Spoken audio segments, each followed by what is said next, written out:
1984, that's the destination for tonight's film, Runaway. It's a bit of a bizarre one. In the near future, a police officer who specialises in malfunctioning robots discovers that robots have been programmed to kill. He begins to uncover a homicidal plot to create killer robots, and his son eventually becomes a target. It's a bit of an odd one, really. Another one directed by and written by Michael Crichton, who did Looker a few weeks back, if you remember. This film stars Tom Selleck, a.k.a. Magnum, who made this film on a break from the TV series Magnum P.I. When it was on its summer holidays. The film also stars Cynthia Rhodes, also Gene Simmons from Kiss, and also Kirstie Alley, if you remember, played Lieutenant Savick in Star Trek, Wrath of Khan. Hello to everybody in the chat tonight. Hope you're well. Destron Solar's in there modding tonight. Gavin Blackburn, hello mate. How are you tonight? Scottish Celt. Also Franco Walker, who was first up at Best Dressed. And I'm a little bit bowled over already because, where are we? Where's that gone? Oh dear, where's that gone? Crikey. I did have something to stick up on the screen there, and it's gone and disappeared. Crikey, that is really embarrassing. I noticed we got a couple of super chats in already, so I was well bowled over with that. So like I said, just great movies tonight. Runaway from 1984, starring Tom Selleck, Cynthia Rhodes, Kirstie Alley and Gene Simmons from Kiss. Will he be doing the thing with the tongue? I don't know. Thank you to everyone who kindly supports the channel. Memberships are now available over at patreon.com/Trev Retro. So let's crack on with some slides, shall we? Yeah, why not? So we start off with Tom Selleck's character. This is Sergeant Jack Ramsey, a veteran officer who's joined the Runaway squad. He's got a bit of a fear of heights, bless him. And that's it's a bit haunting for him because not only is he scared of heights, that fear of heights allowed a criminal to escape and eventually kill a family, and he's kind of dragging that guilt around with him. So it's a bit of a deep character. There's not a lot on the surface about these characters overall, but they're all right. You know, it's a short film, 99 minutes, and it's usually one of those what's on HBO late at night, or you know, it was on the BBC late at night too. Now this is Cynthia Rhodes' character. This is Thompson. Potential love interest, maybe. She joins the Runaway squad, and Jack's like, oh, come on, we've got to go and sort a robot out, a malfunctioning robot, an agricultural robot. See, this is another facet of Michael Crichton's universes, where robots, right, are ubiquitous in everyday life. Oh, massive thank you to Franco Walker, who's chuck me a super chat. Thank you. £2 towards the goal. Yes, I've set a bit of a goal. Only a little modest one, to be fair. You know, if you can help out, you know, chuck us a pot knacker. That'd be great. I'm sure I saw one from Brian and who else? Scottish Celt, unless that was from a previous stream. I don't know. Very bizarre. So anyway, agricultural robots are mainstay, and there's one that's on the fritz. So first job for Thompson on the Runaway squad is to go and sort this malfunctioning robot out. Now, Ramsey is absolutely shit scared of heights.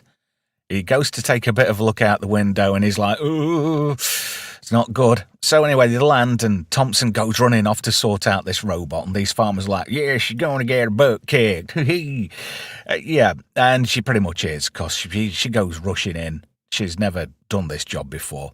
So she goes running after this robot. And these farmers are just like laughing at her. So she tries to get it. And he's like, don't go running after that robot. It could blow up at any minute because it's malfunctioning. And it does. It blows up. And these farmers just absolutely pissing themselves laughing. Also, thank you to Scottish Celts chucking me a £5. Crikey. That's 2.5 pot knackers. Thank you ever so much. I really do appreciate it. Every little helps, as they say. So anyway, these farmers are having a really good laugh at her expense. Look at that little mushroom cloud on the horizon. So anyway, this thing's toast, and they take it back. Look at these two here. They look like they've been working down a coal mine. So anyway, take off, and Ramsey, he's having like a phone conversation, and he's talking to somebody called Lois. And Cynthia Rhodes' character, Thompson, she looks like, oh, he's got a missus. She looks a bit disappointed. So, yet again, potential love interest there. So, back at the Runaway Squad HQ, Thompson is chatting away with, I forgot his name already. I will tell you. I was prepared. Here we go. This is Marvin. He's another sergeant on the Runaway Squad. And he fills Thompson in on the backstory, right, of Jack. How he let somebody get away because he was scared of heights. And they went on to kill a family. Thank you to Gavin Blackburn for chucking me a potnacker as well. Thank you ever so much. Franco says, I've seen her in something. Yeah, she's been in quite a few films. Just having a quick look at her IMDb page right now. Did I tell you she was married to Richard Marx? Yeah. So she's been in the video to Toto's Rosanna. Also Flashdance as well as Tina Tech. She was in Staying Alive as Jackie. She was in Fantasy Island. Barcelona. She was in Dirty Dancing as well. She's been in loads of pop music videos as well, which is quite bizarre, really. So, yeah, she's been in quite a few things over the years. And like I say, she was married to Richard Marx. He was screwing around on her, and she divorced him. So they get a call out to a malfunctioning robot. It's like a nanny bot, but it's got a gun. And it started shooting people, as you do. So this is where this reprogramming of robots starts coming in, where they start becoming homicidal. So Jack gets there, and I like this. They send in, right, wait till you see this. This film was made in 1983, came out in 1984. And they use drones, right, hover drones. So this camera crew turn up, and Jack says, this robot scans electromagnetic frequencies, and you're broadcasting what we're doing out on these signals. It'll be listening in, and, you'll be giving the game away, which is quite bizarre, really. So anyway, they send in this drone, send in the drones. And this is like 1983. Somebody's already thought of drones. So it goes into this building, and Ramsey's there looking away at the video footage. And it starts shooting away, and it shoots this drone. Now, this man here is Mr. Johnson. And he works at an electronics company. And Ramsey's like, well, why would somebody, want to target you in particular? And he's like, I don't know. I couldn't possibly tell you. So Jack says, I'm going to go in and I'm going to rescue this kid. So he says, you might as well send in a camera crew with me. Now, this guy's lurking around in the background. That's Gene Simmons from Kiss, right? So we'll find out what his deal is a little bit later on. Hello to MC, who's joined us in the chat as well, and anybody else who's watching. If you were lurking in the background and you've never joined in the chat, get in there now and let me know if you've seen this film. Hello to Paul Dickinson in there too. So get yourself in the chat. Let me know what you think of this film if you've seen it. So Ramsey goes in to rescue this kid. And obviously it's being televised. And this cameraman follows him in. And all of a sudden this robot starts shooting. Not a good day to be a cameraman, to be fair. Well, he did tell you, things you'll do to get a scoop on a story. So anyway, this is the weird thing, right? Hi, MC. Same to you, mate. Evening to you. This is the weird thing. Tom Selleck's been a bit of a serious character here, right? He's trying to do some serious acting. He's totally far removed from Magnum, obviously.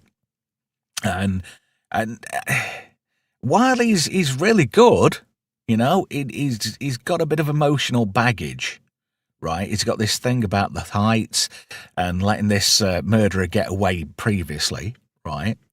So it's all kind of adding to him. He's got several layers, and not many characters in this do have any real depth, but, Tom Selleck's character does. So anyway, he goes in, he's got this really crappy laser, and he shoots away at this robot. Now, wait till you see this robot, right? Look at that thing there. I've seen better things on Robot Wars, and it's holding a revolver. How can a robot like that hold a gun and fire it? Anyway, he comes out with the baby, and he gets home with Thompson, and they meet his son. Now, does that kid look familiar at all? I'll give you a few seconds in the chat. This is Bobby. This is Ramsey's son, right? Do you recognise that kid? I'll give you a clue. 1986. Bit of a Disney film. Yeah? It's the kid from Flight of the Navigator, Joey Kramer. Things didn't work out well for Joey Kramer in the end. He ended up doing a bit of hard time, didn't he? He tried robbing a bank in Canada. Yeah, Gavin. Yeah, Flight of the Navigator. Franco says, yeah, Flight of the Navigator. You're quite correct. Yeah, so Joey Kramer ended up doing a bit of hard time. Do the crime, do the time. So anyway, next day, Ramsey goes back to the scene of the crime. And he checks the video doorbell, and this guy's showing up on the camera footage. And he says, I'm from Acme Robots, come to check out your Model 520. And then it sort of like cuts off like somebody had tried to delete that footage. So Ramsey's like, I want to know who this guy is. Meanwhile, that guy, it turns out, is Dr. Charles Luther. He's the bad guy in all this. Hi to Atom Gray who's in the chat. What do you mean you thought it was Hugh Hefner Jr.? I didn't know there was a Hugh Hefner Jr., to be fair. And he's looking at some, like, microchips. And this guy's going, oh, yeah, they're perfect. And he says, I want all of them. I want all the templates and everything for these chips. And Luther's not really the kind of guy you want to mess about because he's a nasty piece of work. So he pays this guy off, and as he goes to count his cash, right, he opens up the briefcase, and it's all like dollar bills covered with newspaper, lashings of newspaper.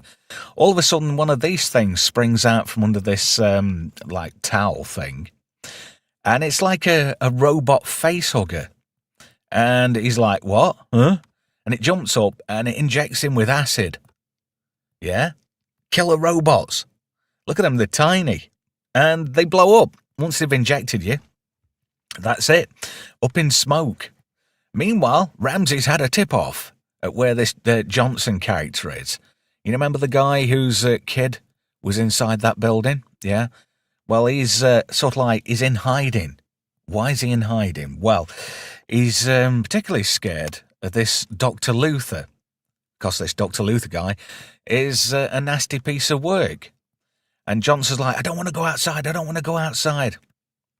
All of a sudden, there's Luther. You know, how did he know where he were? How did he know where he were?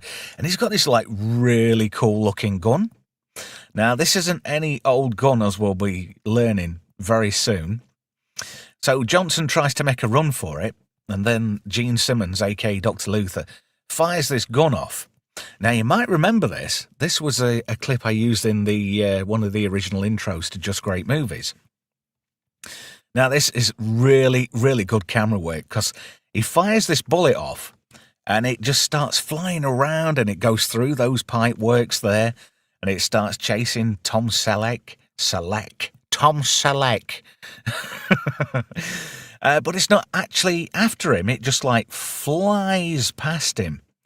And it's almost like it's heat-seeking a person in particular. So this guy tries to make a run for it, and he's brown bread. Thompson witnesses it, and yeah, that's it. He's dead. So meanwhile, they do a photo fit of this guy in the background.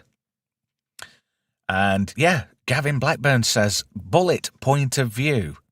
That's a good shout, that. It is, isn't it? Atom Gray in the chat says, this movie's too ambitious for its own good.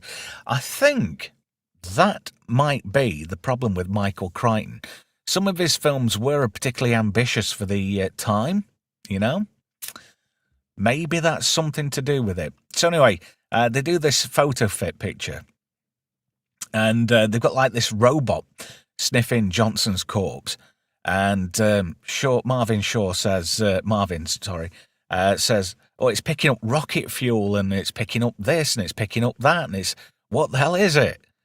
So anyway, they go to find out what Johnson was doing at work because they want to sort of do a deep dive into what he was researching. So they go to Vectronics, I think it is. Vectricon, that's it. And they go to read his profile on his work computer. So it says there, David Johnson's Special Projects Division. Meanwhile, there's this Miss Rogers, Jackie Rogers, and she's been held captive by a robot security guard, right? Keeps giving her electric shocks. So what does she do? She sits on a desk and starts sparking up. It looks like she's been there quite a while, to be fair. So Ramsey goes in and he starts like trying to evade this robot, and it starts shocking him, and it's tasering him, and he's flying all over. MC says, Rogers, I bet she does. I bet she does and all. Gavin Blackburn says, I wish I was a desk. You are a dirty Gertie. I also forgot to mention that G.W. Bailey's in this film. I'll show you who he is a little bit later on. So she's like, can't you just come and get me? And this robot's like firing off all these like laser pulses and stuff. So what does Magnum do? Oh, sorry, Tom Selleck. Oh, Sergeant Ramsey. He goes flying in and he beats the devil out of it. Just go on in there and beat the devil out of it. And he just whacks it with a chair. You know, that's the most scientific thing you can do. So he's like, well, what were you up to then? And she's like, oh, no, I was just doing a bit of late night work. I was getting a head start on tomorrow. And he grabs a bag and all these chips come flying out. Now, these are the chips what have been going in these killer robots. So Ramsey knows this and he's like, I think you better come with us. So she kind of gives the game away to where she was supposed to be delivering these chips to. And it's in this hotel room. And look who's there. It's Luther. So Thompson busts in that way. And I don't know what Gene Simmons is quite doing with his hand there. But it just happens to look like he's magicking the beans like Gareth Hunt. And this young lady here, in the credits, it's Hooker at Bar. Anne-Marie Martin, apparently. Hooker at Bar. Hello to Brian, who's just joined us. Yeah, so it looks like he's magicking the beans, doesn't it, somewhat? Yeah. A little bit bizarre, that. So Ramsey comes in. And Gene Simmons looks up at the ceiling and blinks his eyes 4 times. And it releases one of these smoke bomb drones. So Dr. Luther starts shooting with his magic gun. And he's like, go on, take a shot. She won't mind. And Ramsey's like, drop it. And Gene Simmons' character, he's just... He just plays this character really like pantomime-y, but does it in such a good way. So anyway, he starts firing off, and these coppers, they're no match at all for this gun.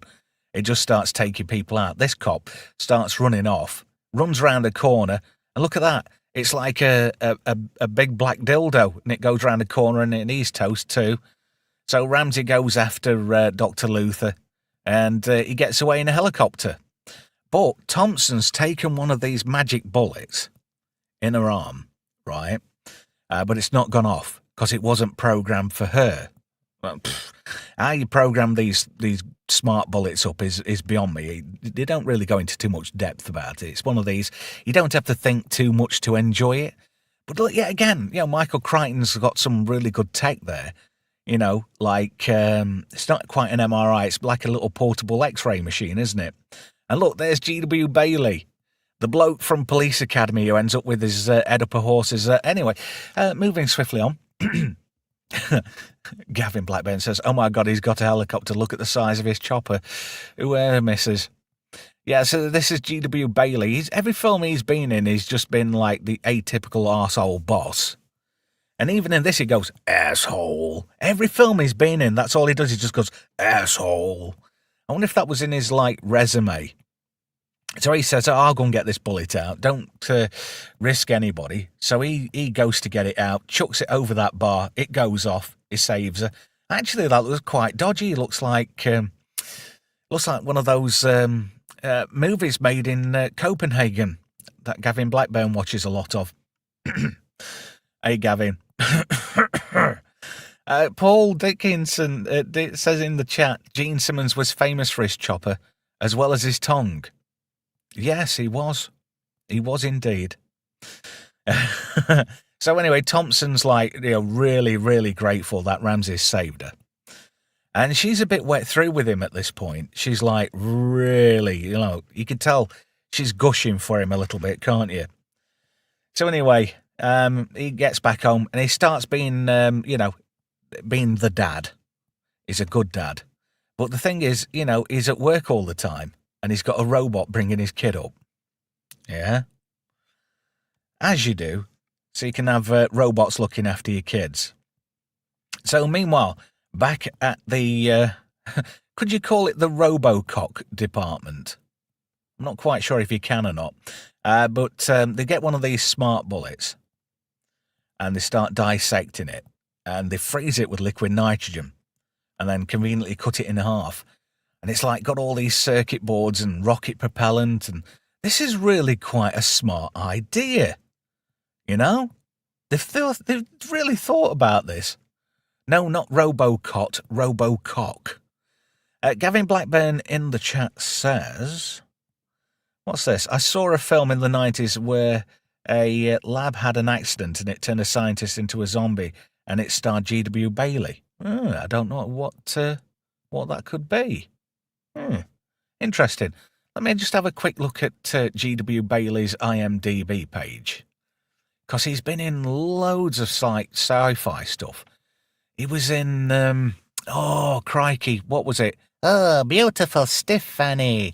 That was it, Short Circuit. He was in that, wasn't he? Was it called Dead Before Dawn, by any chance? No? With Deadly Intent? I bet he's been in loads of, really crap movies.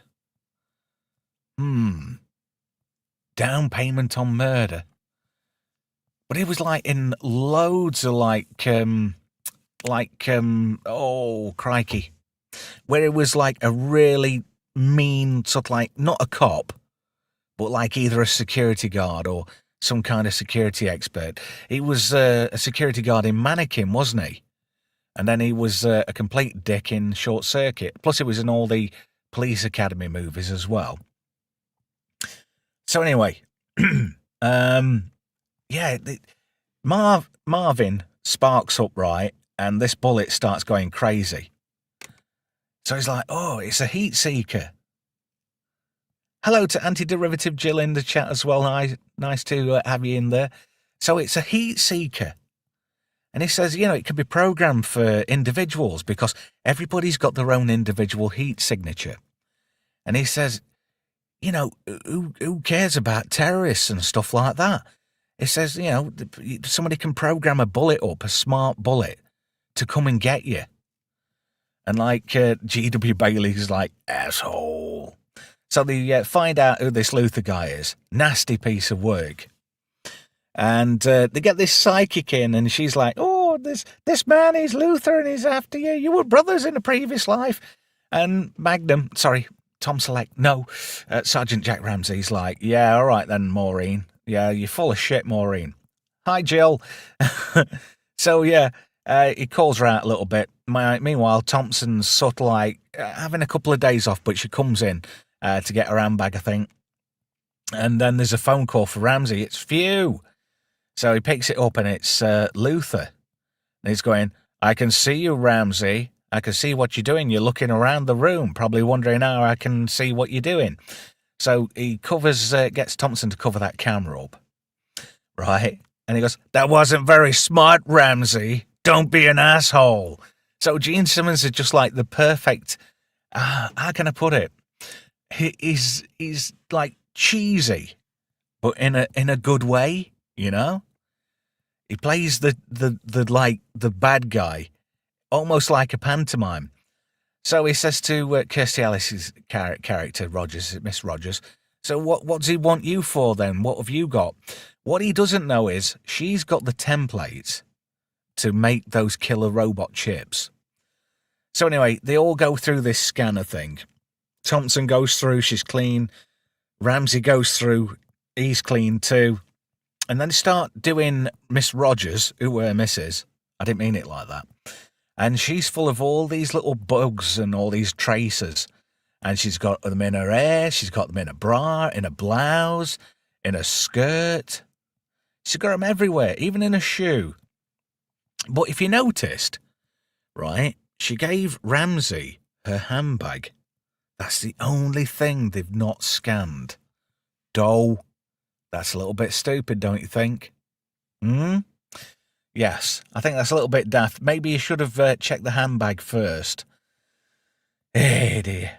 Well, you've got to have a plot hole, haven't you? You've got to have your little bit of a thing to let slip through. It all adds to the plot later on. So what they're going to do, they're going to take her somewhere safe. So they do like a police convoy. Now, Ramsey's in like a robo car, you know, a robot-driven car. And this is like pre-Tesla. So, yet again, Michael Crichton kind of, what do you mean go back? Gavin, what do you mean go back? You wanted me to go back to Kirstie Alley with her kit half off, aren't you? You dirty Gertie. There's none of that here. You can always catch it on the re-rub and then you can pause it at your heart's content, Gav. So anyway, Kirstie Alley's character, I can't say Kirstie Alley tonight for some reason. Kirstie Alley's character, a little bit paranoid because there's a helicopter following. And so Ramsey's starting to get paranoid too. And this like grid thing comes up all of a sudden. Now there's a car about 2 or 3 cars behind him, and it's got a convenient little like door in the bottom. They start chucking these drones through, and they start targeting the police cars.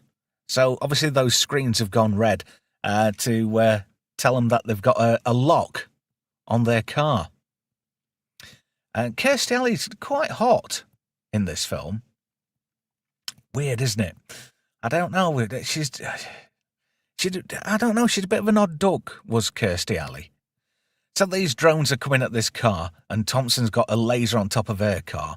She starts taking shots at these little droney things, and she can take them out. She's not bad at all. She's quite a good shot, is Thompson. So she's taking out these drones, left, right, and centre. All these nice laser effects. And there's some really good action sequences in this film. Really good. And, this film is really underrated. Yet again, like what was mentioned earlier, perhaps Michael Crichton was a bit ahead of his own time. I mean, the score as well, done by Jerry Goldsmith. Jerry Goldsmith's first electronic score, right? Cars with frickin' laser beams, says Gavin. Yeah, frickin' laser beams, better than a shark. So anyway, Thompson, her car's starting to get targeted now as well. So Magnum, I want to call it Magnum all the time. Ramsey jumps cars and is like coaxing Miss Rogers to jump along. I'm sure she's been jumped on loads of back seats of cars. One for Gav there. So anyway, another one of these exploding drones is heading towards her. So she just jumps in the nick of time, just as it takes that car out. And they're like thinking, well, there's got to be something left. Is there anything you've got left? And she says, oh, hang on a minute. It's got to be my handbag. Finally figured it out. pennies finally dropped. So they chuck her handbag out the car, and then this drone, it blows up, and they're all pretty much safe at this point. So they go for some sushi, right? Somewhere nice and public, where they think if Luther's tracking them, right, then it's going to be safe because it's in public. So Ramsey puts a tracker in one of these templates, and all of a sudden somebody comes over his earpiece as he's talking to Miss Rogers. It's like, "Hello, Ramsey. I've got your radio. Gene Simmons has got Thompson, and he's got his fancy smart gun pointed at her. And he's like, send her over. Send my girl with the templates." And Kirstie Alley character, I think she knows she's going to be in for it, Luther's not the kind of guy you want to cross, really. So they do a trade. Thompson for Miss Rogers. But then people start getting up to go back to the salad bar. I mean, who goes back for fucking salad? Really? Come on. So Ramsey can't see what's crack-a-lacking. And Luther does what he does best, really. And he dispatches Kirstie Alley's character. And he goes, "These aren't all the templates, Ramsey." So he starts taking shots at Ramsey. Not Gordon Ramsay, by the way. This is Sergeant Jack Ramsey. And you get another one of these almost delicious and sublime point-of-view visions. Like the smart bullet, right? Heading towards Tom Selleck's character. And he keeps just firing away, and they're like flying over these tables while people are just enjoying the food. Look at that. Candlelight dinner. No, exploding bullets. So anyway, Luther jumps down this waterfall thing. And, rest of the cops are like, they turn up always too late. And Thompson and Ramsey are like looking for Luther. And he's not an happy bunny. He's like proper pissed off. He's going to hurt somebody. Just look at that. He's got murder in his eyes. What's that? Scottish Celts. Pissing himself laughing. I thought noodles. Did you? Potnacker. You want a potnacker. So anyway, they get a trace on that tracker in those templates. And it's a toilet. What's Gene Simmons doing in public toilets? Yeah, Franco says those bullets can't be cheap. No, they've got to be at least a tenner a pop. If only the cops had a Magnum, says Paul Dickinson in the chat. I like that. That's not bad. What do you mean, like one of the lolly ice cream Magnums or a real one? So anyway, Ramsey goes in with a big shotgun and he starts kicking the stalls open. And they find this tracker in some bog roll. So this is Sally. She's like a tech cop. And she goes into, I don't know what she's going to do, really. But she gets attacked by one of these robot spiders. And sadly, she goes up in flames. She's got a cracking set of pins on her, bless her. But it's all a distraction. Because Luther's gone into the police station. And he's accessing the computers.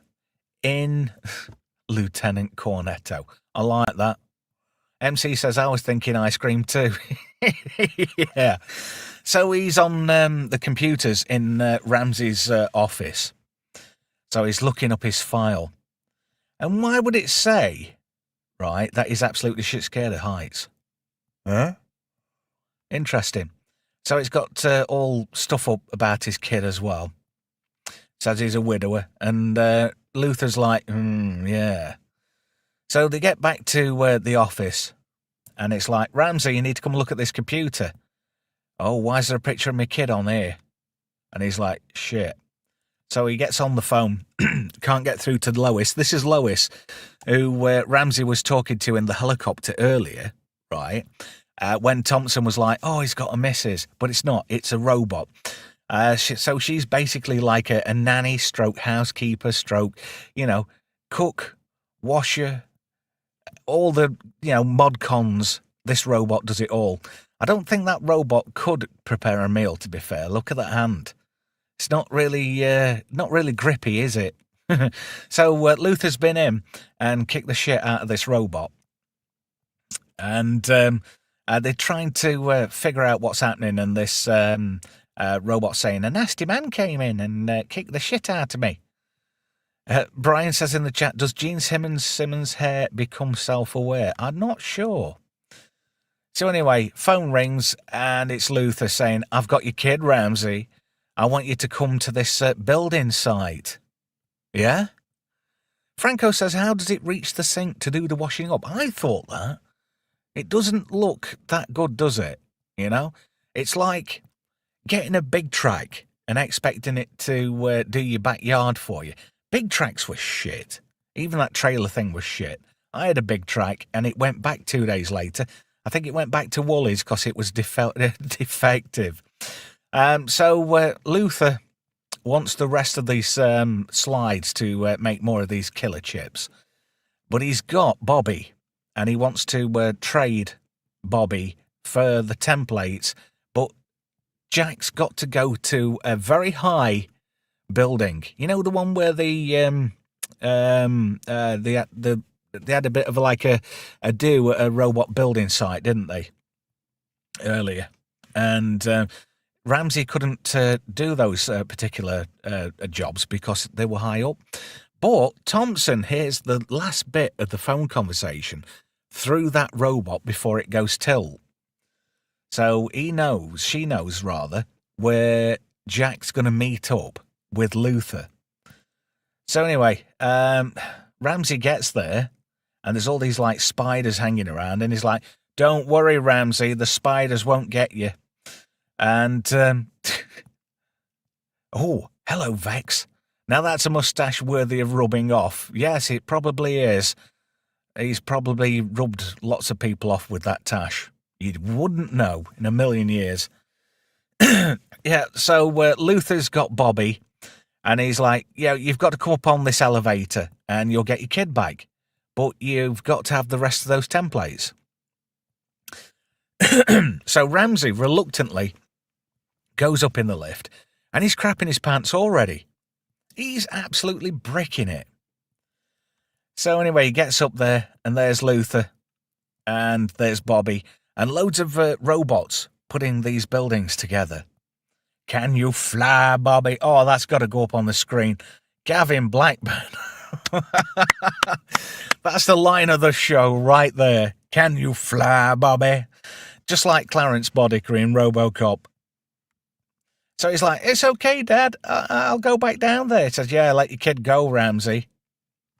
But there's a trick up Luther's sleeve, because Luther is a dick, right? And we're not just talking a bit of a dick. He's a massive dick. He's like, well, you and your kid have seen me. I can't let you get away with that. He says, when your kid goes down there, those spiders will let you in, but they won't let anybody out. So he's like, you've got to stop. You could press the stop button. But no, Luther has programmed the elevator to not stop, right? When it's on its way back down or it's on its way up, it won't actually stop if you press the stop button. So Ramsey's like, Bobby, you got to do something. He's like, Dad, I can't do anything. He says, you better, else you're not being Flight of the Navigator in 2 years' time. So anyway, these robots, spiders, are down there waiting to get Bobby. And Bobby's a little shit, to be fair. And just as he's about to get down to the bottom floor, somebody comes in. And Luther's like, you bastard. And it's Karen Thompson. She's come to save Bobby. So they start climbing up the framework to the elevator. And, oh, hello. Call me not Jeff. Well, call me Jeff, not Jeffrey, in the chat. Hello to you. Newbie. I've never seen you in there before. So nice to have you in there, matey. So Karen and Bobby start climbing back up the scaffolding. And they get back onto that elevator. Meanwhile, Luther's shooting at Ramsey. And Ramsey just starts jumping left and right and behind robots and behind steelworks and stuff like that. Thing is, though, Gene Simmons doesn't seem to run out of any ammunition. Call Me Jeff, Not Jeffrey says the movie was good. It is surprisingly good. This is like a classic gem that totally slipped under a lot of radars. Yet again, I like picking out these films which might at first glance appear obscure, but once you watch them, you think, God, why have I never actually seen this? So Ramsey ends up going on an elevator, jumps out the way of one of Luther's smart bullets, ends up on another elevator, what goes all the way up, right? Atom Gray says, I miss Kirsty's body scan. You can catch it on the re-rub, mate. That's what re-rubs were invented for, perving at Kirstie Alley. So he looks over the edge of this elevator, and it's like, you know, the vertigo kicks him. And then he sees these spiders coming up. They made their way up that building really quickly, don't you think? Perhaps a bit too quick. So anyway, he's like, oh no, I'm really in the shit now. So 3 of these things have made the way all the way up that building in the time it's taken Ramsey to get to, let's see, the bit where Luther's shooting at him, right, while Bobby was going down and then started climbing up. So these things have obviously overtaken Thompson and Bobby and made the way right to the top of this building where Ramsey now is. I don't think that's plausible. I think that's the most implausible thing in this entire film. Those robots did not get up there that quick. So anyway, he's like, oh, shit. Now, he's figured out that to reset that elevator, he's got to go underneath it where the control panel is. Gavin says in the chat, this movie suffers from a short runtime. A little more time to let the plot breathe and it would have felt a bit more epic. I think so. But Jerry Goldsmith's score really is undersold in this film as well, because it's really good. Jerry Goldsmith's first all-electronic score in a movie. And I think it really works well. It's got that sort of like really cool, sort of like sci-fi edge to it. I mean, it's all synthetic, synthesizers and whatnot, and I think he did a really good job with it. So these robots start jumping around like facehuggers on acid, and they start squirting acid at Ramsey. And, you know, he keeps trying to evade them, and they're like spraying him with their magic juice. But that stuff's acid, right? Doesn't look as though it's burning him too much. So they start like jumping at him like facehuggers, and he catches one in his jacket, chucks it over. These things do blow up after a period of time. But that yellow thing there, that's the control box underneath.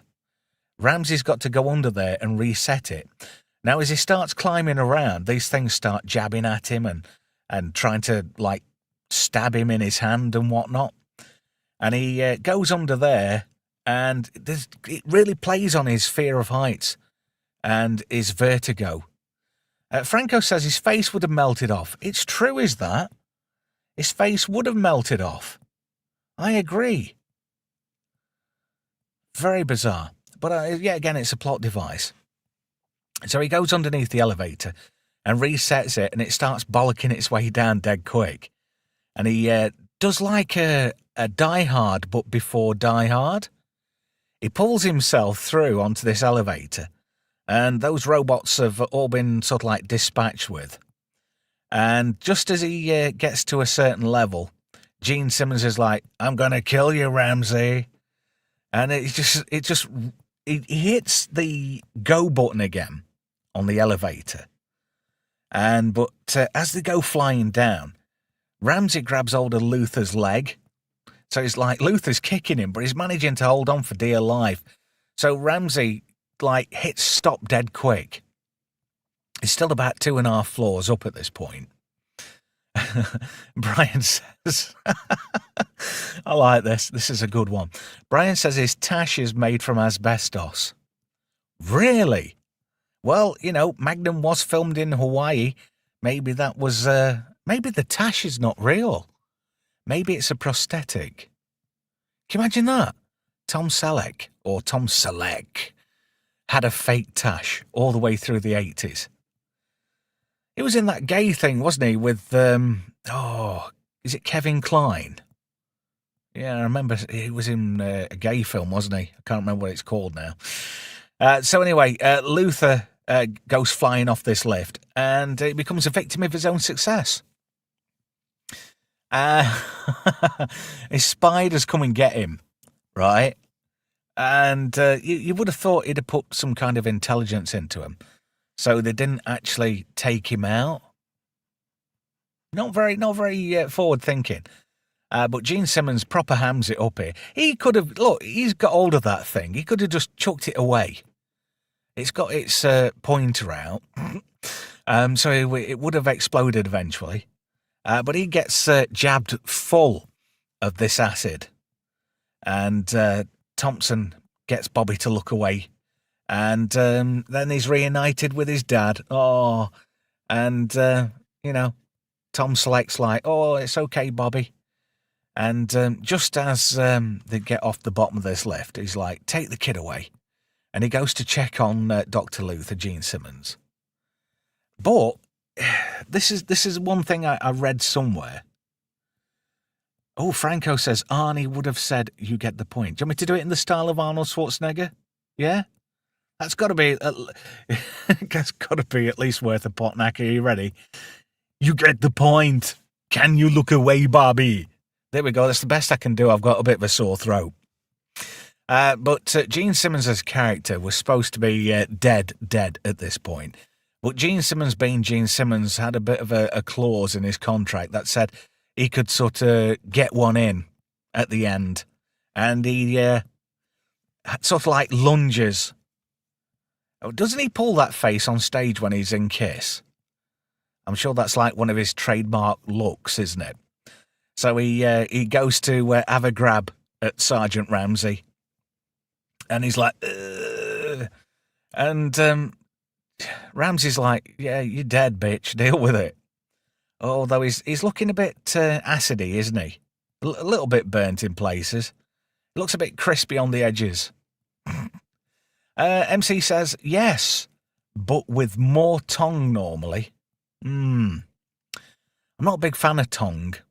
Do you ever get that back in the day? Somebody offered you a tongue sandwich, like you're going to fucking eat that. Seriously? So anyway, Luther's proper dead now, and instead of blowing up, he goes up in a cloud of smoke. And,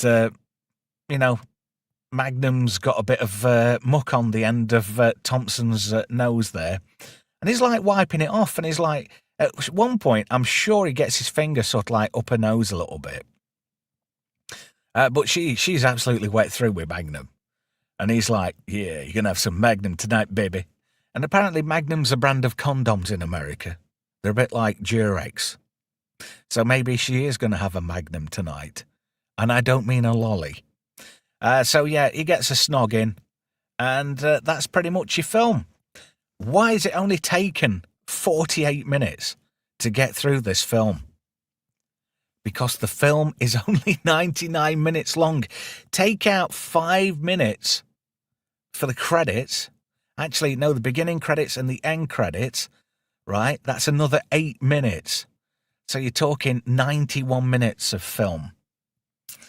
Gavin Blackburn says, she's no Kirstie Alley. Yes. Scottish Celt says, her dress has lasted all this time near Tom. That's a legend dress. Maybe so. Maybe so. Much moistness, says MC. Oh my God. What's this for? Oh, there we go. Licking the tash. But Brian says, are you tasting it or is it tasting you? So, while they say tashing on, I think she'll be getting some tash action a little bit later on, don't you? Yeah? So anyway, what do you think? Have you seen this film? How many of you in the chat have actually seen this movie? Because this, for me, this was an absolute banger. This was usually on a Friday night, late at night. It was the BBC One movie at night, wasn't it? Late on a Friday night. Because obviously, you're 11 or 12. You can't go to the boozer. Although, it's not for the want of trying. So you'd end up watching this. And this lived in the same realm as Saturn III. Now that's another one of those films where it's a bit shit, but it's good all in the same vein. I tell you what used to come on regular. Also Looker. That used to come on late at night on a Friday night on BBC One. Did anybody ever see Blood Beach? That was a great Friday night crap movie. Franco says he loves Saturn III. Yeah, it's not a bad film to be fair, although Kirk Douglas spoiled it.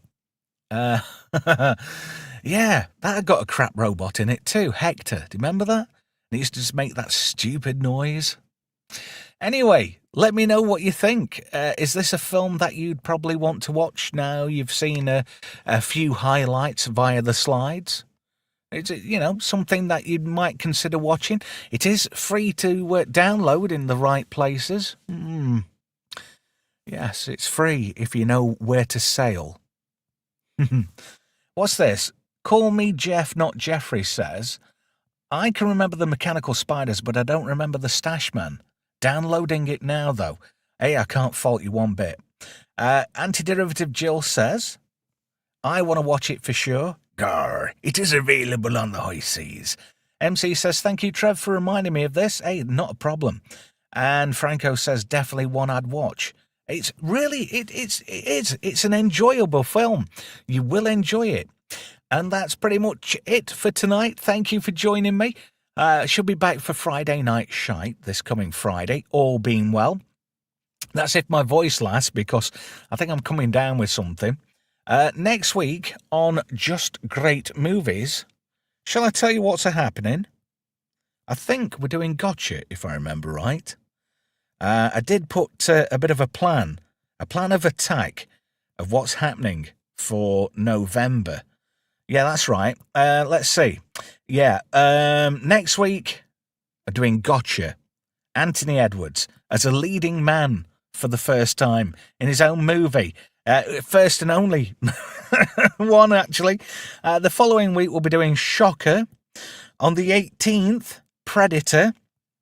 It's funny, everybody wants to join me for Predator. Now, it might be one-on-one, me and somebody else. But failing that, we will have a very, very packed panel for that. I'm guessing there'll be me and 5 others for that one. And then the week before we do Trek December, right, we'll be doing Galaxy Quest on the 25th of November. Yet again, lots of people, right, wanting to join me for that one. So I'm looking forward to that. Lots of action taking place before Trek December on Just Great Movies. Thank you for joining me. I'll catch you soon. Enjoy the movie. And then if you're watching the re-rub, let me know what you think about this movie. Is it something that you'd consider downloading? This December, Just Great Movies explores the greatest science fiction franchise of all time.